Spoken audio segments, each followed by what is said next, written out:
Hello बच्चों, RM psychology classes में आपका स्वागत है। इससे पहले हमने 3 चैप्टर कंप्लीट कर चुके हैं। अब मैं आपके लिए लेकर आई 4 चैप्टर जो है मनोवैज्ञानिक विकार यानी कि साइकोलॉजिकल डिसऑर्डर। तो इसके अंतर्गत आप आता है कि इसमें ऐसे लोग जो आपको ऐसे लोग देखे होंगे आपने जो आपके आसपास कि वो दुखी रहते हैं, परेशान रहते हैं या फिर टेंस रहते हैं या अनहैप्पी यानी कि जो नॉर्मल नहीं दिखाई देते। तो ऐसे लोगों को हम असामान्य व्यवहार की श्रेणी में रखते हैं। तो असामान्य व्यवहार से मतलब क्या है? असामान्य व्यवहार एक ऐसा व्यवहार होता है जो सामाजिक रूप से अमान्य, दुखदायी व विकृत संज्ञान के परिणाम स्वरूप होता है। असामान्यता के जो भी है, जो 4 तत्व बताए हैं इन्होंने, इसे 4 Ds भी कहा जाता है। इसमें सबसे पहला है विचलन। विचलन यानी कि ऐसा व्यवहार जो हमें विचलित कर देता है या फिर जो सामाजिक नियम के अकॉर्डिंग यानी सामाजिक नियम से भिन्न हो, अनित्य हो, असाधारण हो या फिर बेतुका हो। दूसरा इसमें तकलीफ यानी कि डिस्ट्रेसिंग। इसमें क्या है कि ऐसा व्यवहार जो स्वयं व्यक्ति के लिए तथा दूसरों के लिए भी तकलीफ व दुखदायी होता है, तो ऐसा व्यवहार डिस्ट्रेसिंग में आ जाता है। तीसरा है दुष्क्रियात्मक यानी डाइसफंक्शनल यानी कि ऐसा व्यवहार जिसमें दिन प्रतिदिन के व्यवहार करने में रोकता है या फिर किसी परिस्थिति में अपने आप को ठीक ढंग से क्या है एडजस्ट नहीं कर पाता है। चौथा है खतरनाक यानी कि डेंजरस। डेंजरस में क्या है? असामान्य व्यवहार दिखलाने वाले व्यक्ति से असावधानी यानी कि घटिया निर्णय, विद्वेष करने का गुण अधिक होता है। तो इसके बाद क्या है कि जो भी इसमें कोई 2 उपागम बताए हैं जो असामान्य व्यवहार को सामान्य व्यवहार से अलग करने या भिन्न करने के लिए मनोवैज्ञानिकों ने क्या है 2 उपागम बताए हैं। जिसमें पहला उपागम है जिसमें ऐसे लोग जो सामाजिक नियम से हट जाते हैं या फिर सामाजिक नियमों को नहीं मानते हैं। तो क्या है इसमें कि जैसे कि आपको एक उदाहरण दें तो क्या है, जैसे कि आपने देखा होगा कि मुस्लिम समाज में चचेरे ममेरे या फुफेरे भाई से शादी कर सकते हैं, लेकिन हिंदू समाज में ये अलग है। तो क्या है, तो उनके लिए तो ये मान्यता है जबकि उनके जो मुस्लिम समाज में क्या है वो नियमों को मान सकते हैं, लेकिन हिंदू समाज में क्या है ऐसा नहीं मान सकते। तो इसको क्या कहेंगे? एबनॉर्मल बिहेवियर कहेंगे। तो दूसरा इसमें दूसरा उपागम दिया है जो लोग परिस्थितियों के अनुसार अपने आप को चेंज नहीं कर पाते, तो ये अपनुकूलित व्यवहार के अंतर्गत आ जाता है। जैसे कि आपने देखा होगा एक व्यक्ति कोई वित्तीय मजबूती के बारे में चिंतित रहता है या फिर परेशान रहता है, तो परंतु वह इतना अधिक चिंतित दिखलाने लग जाता है कि जो भी उसको एडजस्ट करने में क्या है प्रॉब्लम आ रही होती है। इसके बाद नेक्स्ट टॉपिक है आपका असामान्यता की ऐतिहासिक पृष्ठभूमि यानी कि इसका क्या बैकग्राउंड रहा है। तो इसमें कई उपागम बताए गए हैं जिसमें सबसे पहला है अलौकिक जीव उपागम जो सुपरनेचुरल स्पिरिट से बोलते हैं। इसमें क्या है कि असामान्य व्यवहार का कारण क्या है? भूत प्रेत पिशाच आदि का शरीर में प्रवेश कर जाने से मानते थे। तो पहले के समय उस समय लोगों का कहना होता था कि ईश्वर की कृपा दृष्टि है या फिर कुछ इसने ऐसा बुरा किया हुआ जिसकी वजह से ये भूत प्रेत इसके ऊपर हावी हुए हैं। और दूसरा है इसमें जैविक या आंगिक उपागम। इसके अंतर्गत क्या था कि इस उपागम में व्यक्ति अपनुकूलित व्यवहार तभी उत्पन्न करता था जब शरीर में या मस्तिष्क में आपस में कोई तालमेल नहीं यानी एडजस्ट नहीं कर पाते थे, तालमेल नहीं बिठा करते थे, जिससे क्या है कि वो एडजस्ट करने में उसको परेशानी होती थी या फिर कमी होती थी। तो ये असामान्य व्यवहार को करता है। तीसरा है मनोवैज्ञानिक उपागम। इसके अंतर्गत क्या है कि जब व्यक्ति के सोचने, अनुभव करने तथा प्रत्यक्षण करने में किसी प्रकार की असंगति या डिसबैलेंस होता है या अपर्याप्त होता है, तो वो असामान्य व्यवहार के अंतर्गत आ जाता है। इसमें 4 द्रव्यों को बताया गया है जो असामान्य व्यवहार को उत्पन्न करते हैं, जैसे काला पित्त है, पीला पित्त है, खून है और श्लेष्मा है। इसके अंतर्गत जो भारतीय विचारधारा के अकॉर्डिंग 3 को असामान्य व्यवहार का कारण बताया है, जिसमें बात, पित्त और कफ है। बात से मतलब जैसे वायु से रिलेटेड है यानी कि अगर वायु का हमारे शरीर में क्या है मूवमेंट का काम होता है। पित्त यानी कि जो भोजन को पचाने का काम करता है। कफ जिससे कि हमारे शरीर में असामान्य व्यवहार को, इन तीनों चीजों को मिला के क्या है हमारे शरीर में असामान्य व्यवहार उत्पन्न होते हैं। इसके बाद आ जाता है मध्यम युग। मध्यम युग के अंतर्गत क्या है जो भी मानसिक रोगों का कारण क्या है मानसिक द्वंद्वों को बताया यानी कि डिस्टर्बेंस को बताया। इसका उपचार चिकित्सीय प्रणाली के में नहीं, ये ईश्वरीय उपचार के अकॉर्डिंग बताया है। इसके बाद नेक्स्ट है आधुनिक युग। इसे विवेक का युग या ज्ञानोदय का युग भी कहा जाता है। इसमें क्या है कि जो भी असामान्य व्यवहार उत्पन्न होता है उसका कारण ये तीनों ही बताए यानी कि जैविक कारण भी है, मनोवैज्ञानिक कारण भी है और सामाजिक कारण। इन तीनों को इसमें बताया है कि जो आधुनिक युग में जो असामान्य व्यवहार के कारण क्या है ये तीनों ही है। मनोवैज्ञानिक विकारों का वर्गीकरण। इसमें क्या है जो भी असामान्य व्यवहार को समझने के लिए, ठीक से समझने के लिए क्या है जो मनोवैज्ञानिक और मनोचिकित्सक हैं और जो सामाजिक कार्यकर्ता हैं उन्होंने एक मैनुअल तैयार किया है। जैसे अमेरिकन साइकियाट्रिक एसोसिएशन यानी कि APA, इस मैनुअल को क्या है मानसिक रोगों का वर्गीकरण प्रकाशित करने के लिए किया गया है, जिसमें जिसे diagnostic and statistical manual of mental decision जिसे DSM कहा गया है। इसका पहला संस्करण 1952 में हुआ और इसका चौथा संस्करण 1994 में हुआ, जिसे DSM-4 के नाम से जाना गया। तो बच्चों कुछ ऐसे नाम आते हैं जिनको आप नोट कर लिया हो, क्योंकि ऑब्जेक्टिव क्वेश्चन के लिए तुम लोगों के लिए हो जाएंगे, क्योंकि जैसे डायनेस्टी हिस्टोरिकल है, कौन सा पहला संस्करण कब हुआ और चौथा कब हुआ, उसके बाद DSM-4 किस वजह से कहा जाता है, इसकी फुल फॉर्म याद कर लेना। तो ये ऐसा है कि ऑब्जेक्टिव क्वेश्चन में आते हैं आपके। इसके अलावा जो वर्ल्ड हेल्थ ऑर्गेनाइजेशन के द्वारा, WHO के द्वारा जो मानसिक विकार का वर्गीकरण किया गया, इस पद्धति को ICD यानी कि इंटरनेशनल क्लासिफिकेशन ऑफ डिसीज कहा गया जाता है। DSM-4 ने 5 आयामों को बताया है, जिसमें फर्स्ट आयाम है जिन्होंने 16 मानसिक रोगों को प्रधान माना है, जिसमें विषाद यानी कि डिप्रेशन, दुश्चिंता, एंजाइटी और मनोविदालिता यानी कि मानसिक विकृति को सबसे ज्यादा इंपॉर्टेंट माना है। दूसरा आयाम है, दूसरे आयाम में इन्होंने मानसिक मंदता तथा व्यक्तित्व विकृतियों को रखा गया है। तीसरे आयाम में इन्होंने चिकित्सीय समस्याएं हैं जो मानसिक रोग को उत्पन्न करने में सहायक होती हैं, तो उन समस्याओं को रखा गया है इसमें।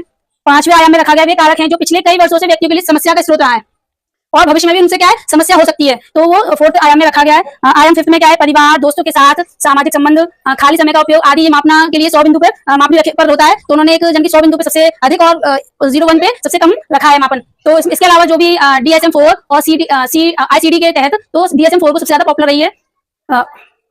DSM-4 और ICD के दोनों का वर्गीकरण किया गया है, तो DSM-4 को ज्यादा पॉपुलर माना है। इसमें अब आ जाता है हमारा नेक्स्ट टॉपिक, असामान्य व्यवहार के अंतर्निहित कारक। इसमें जो भी असामान्य व्यवहार के कारक है वो कारण है वो जैविक उपागम को माना गया है। इसमें क्या है, जो भी हमारे असामान्य व्यवहार की उत्पत्ति करते हैं वो जैसे कि गुणसूत्रीय असमानता है या दोषपूर्ण जीन्स हैं या अंतःस्रावी असंतुलन है, यानी कि जो भी हमारे अंतःस्रावी ग्रंथियां हैं जिनके संतुलन उनकी वजह से क्या है असामान्य व्यवहार उत्पत्ति होता है।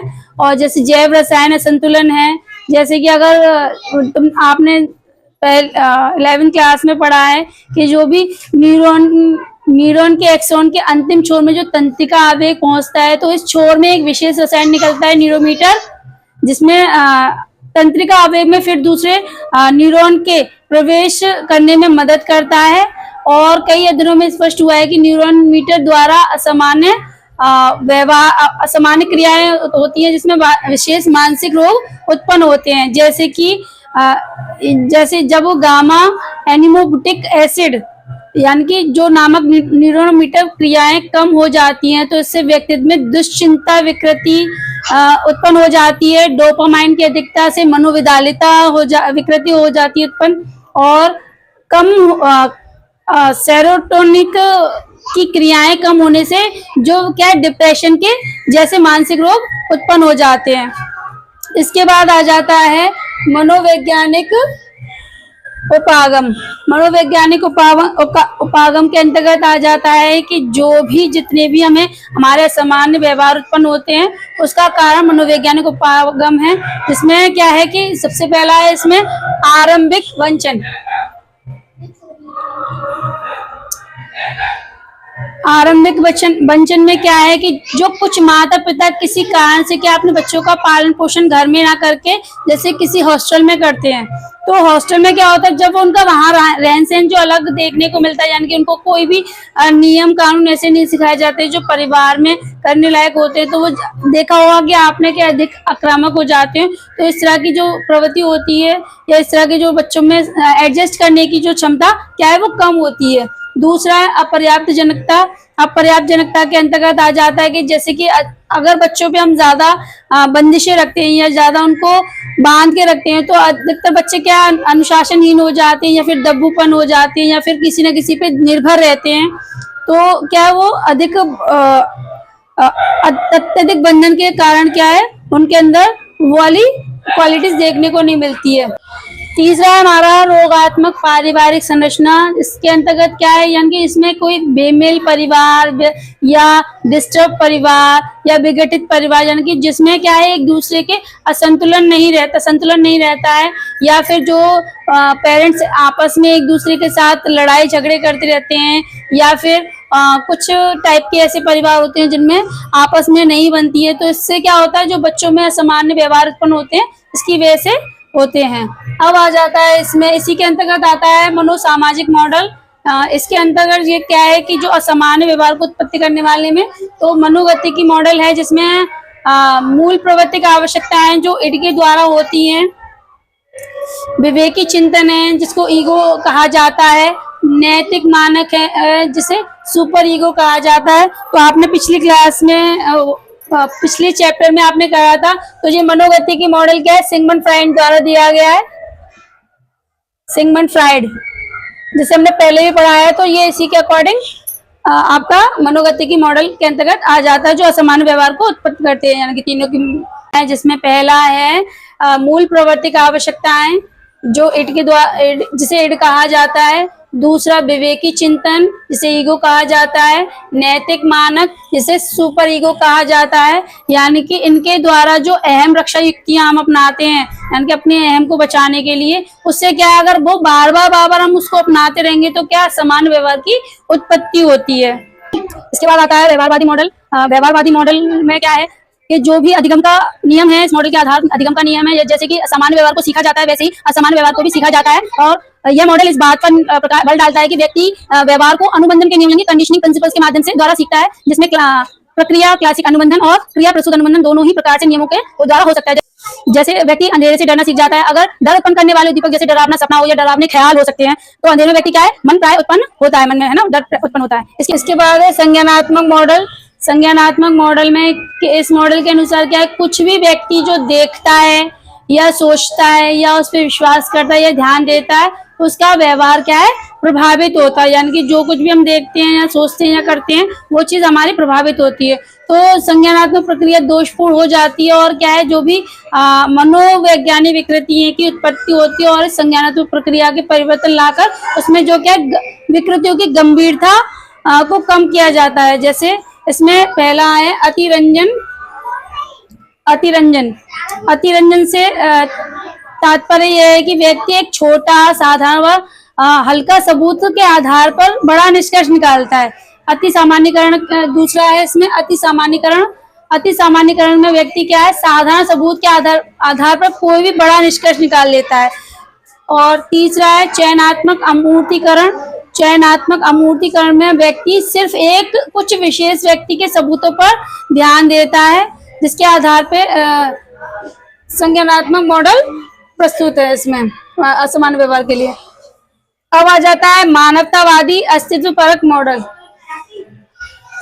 इसमें क्या है, जो भी इस मॉडल के अनुसार क्या है कि जो भी प्रकृति अनुकूल परिस्थिति में होने पर दोस्ताना या सहयोगात्मक तथा रचनात्मक व्यवहार करता है, या फिर अगर व्यक्ति की स्वतंत्रता रूप से विकसित करने के लिए छोड़ दिया जाता है और उस पर कोई भी अनावश्यक दबाव नहीं डालता है, तो वह आत्म सिद्धि की प्राप्ति करता है। यानी कि जैसे कि आपने देखा होगा कि अगर हमारे ऊपर कोई भी प्रेशराइज नहीं करता है, तो हम अपने जो कामों को सही तरीके से कर लेते हैं। इसके अलावा जो तीसरा है, यानी कि पहला तो था जैविक उपागम, दूसरा था मनोवैज्ञानिक उपागम, अब तीसरा है इसका सामाजिक सांस्कृतिक मॉडल।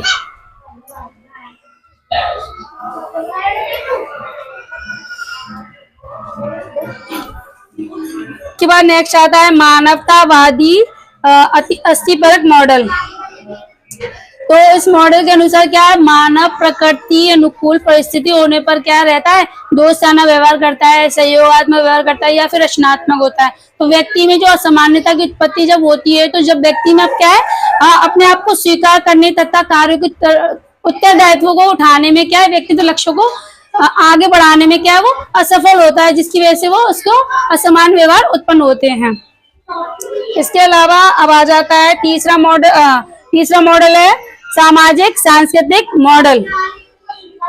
सामाजिक सांस्कृतिक मॉडल में क्या है, यानी कि जो भी हमारे असामान्य व्यवहार उत्पत्ति होते हैं, तो वो जैसे कि हमारी निम्न सामाजिक आर्थिक स्थिति हो सकती है, जिसकी वजह से असामान्य व्यवहार उत्पन्न होते हैं।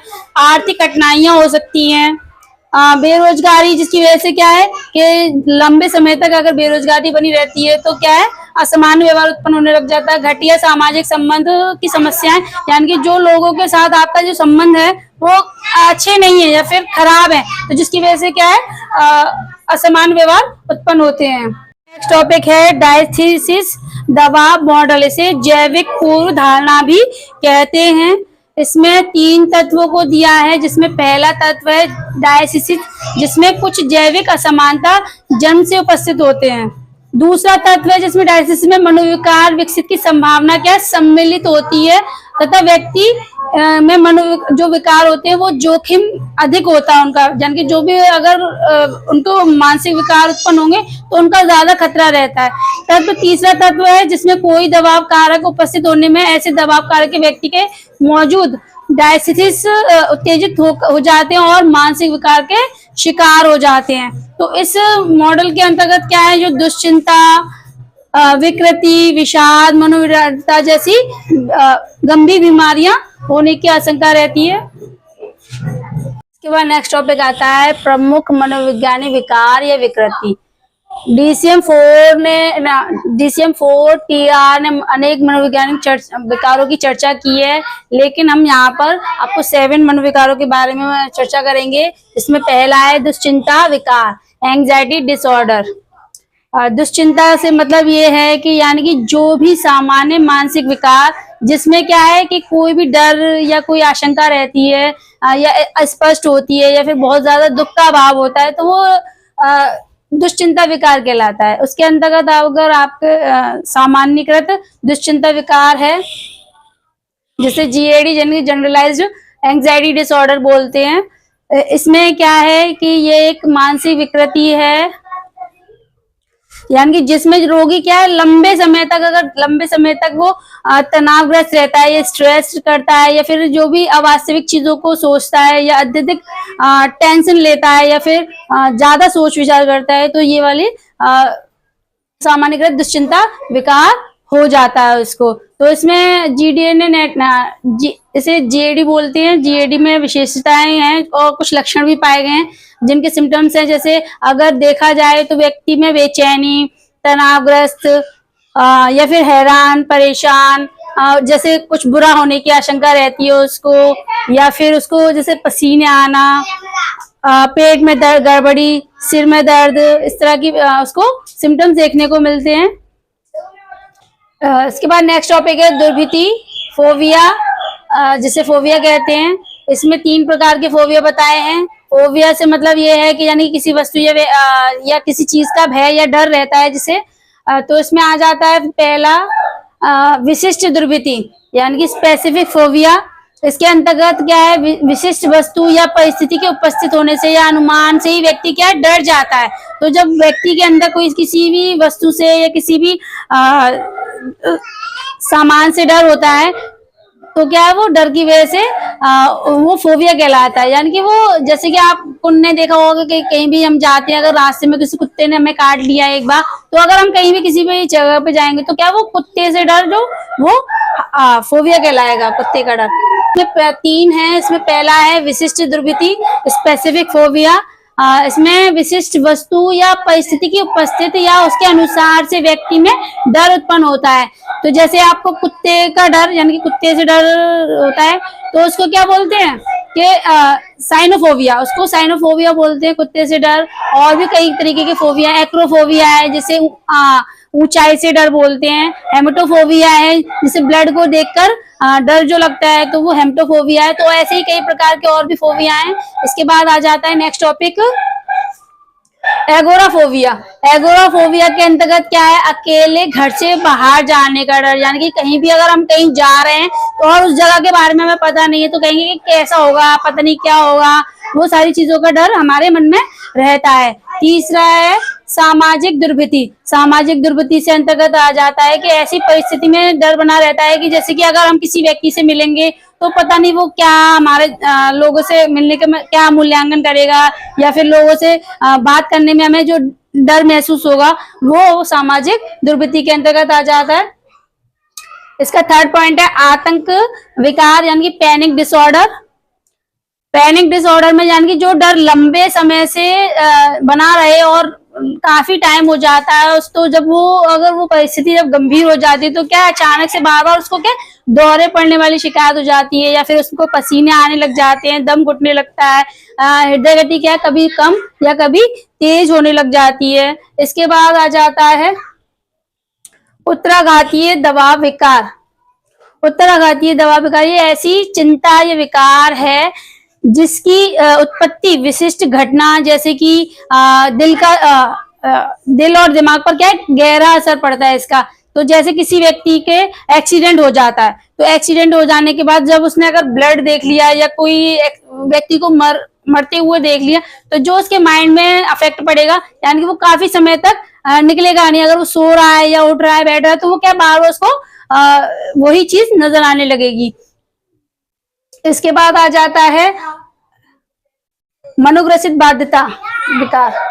इसके अंतर्गत क्या है कि इसे ऑब्जर्वेटिव कंपल्सिव डिसऑर्डर बोलते हैं। इसमें क्या है, जो मनोग्रसित एक असुखद एवं अवांछनीय विचार है जो व्यक्ति द्वारा प्रतिरोध विचार, जो व्यक्ति बार बार, जैसे कि जल्दी वाला रुक जा। इसके बाद जो नेक्स्ट टॉपिक है मनोग्रसित बाध्यता विकार, ऑब्जर्विव कंपल्सिव डिसऑर्डर। कंपल्सन का मतलब ये है कि जैसे कि कोई भी चीज है, अगर हमें किसी चीज को बार बार करने की आदत होती है, जैसे कि कोई सी चीज को हाथ लगाने के बाद हमें उसको बार बार हाथ धोने की आदत होती है, या फिर कहीं चले जाने के बाद नहाने की आदत होती है, या फिर कमरे में जैसे हमने बार बार चेक करना है, जैसे घर से बाहर निकल आए और फिर हमने देखना है कि हमने ताला लगाया है या नहीं लगाया है, तो वो बार बार चेक करने की आदत क्या है, इसके अंतर्गत यानी कि कंपल्सरी बन जाता है, यानी कि उसको बार बार करने की आदत में आ जाता है, तो वो इसके अंतर्गत आ जाता है। 4th चैप्टर का फर्स्ट पार्ट था। इसके बाद जो नेक्स्ट पार्ट है वो अगली वीडियो में आपको बता देंगे। अगर इस पार्ट में आपको कोई भी दिक्कत हो तो आप मुझे कमेंट बॉक्स में जाके बता दें। और वैसे भी जो भी है आपका जितना भी बताया जा रहा है मैं शॉर्ट में बता रही हूँ, आप इसको क्या है थोड़ा सा समझ के आप अपने बुक वगैरह से भी थोड़ी सी तैयारी करने की कोशिश करना, बस क्योंकि टॉपिक हमें समझ में आना चाहिए। उसके बाद क्या है, आप जो बोर्ड से रिलेटेड तैयारी है आप अपनी शुरू कर दीजिए, क्योंकि 1 बाय 1 करते जाएंगे तो आपको लोड नहीं बढ़ेगा। तो ऐसे ही वीडियोस को देखने के लिए मेरे चैनल को सब्सक्राइब कीजिए।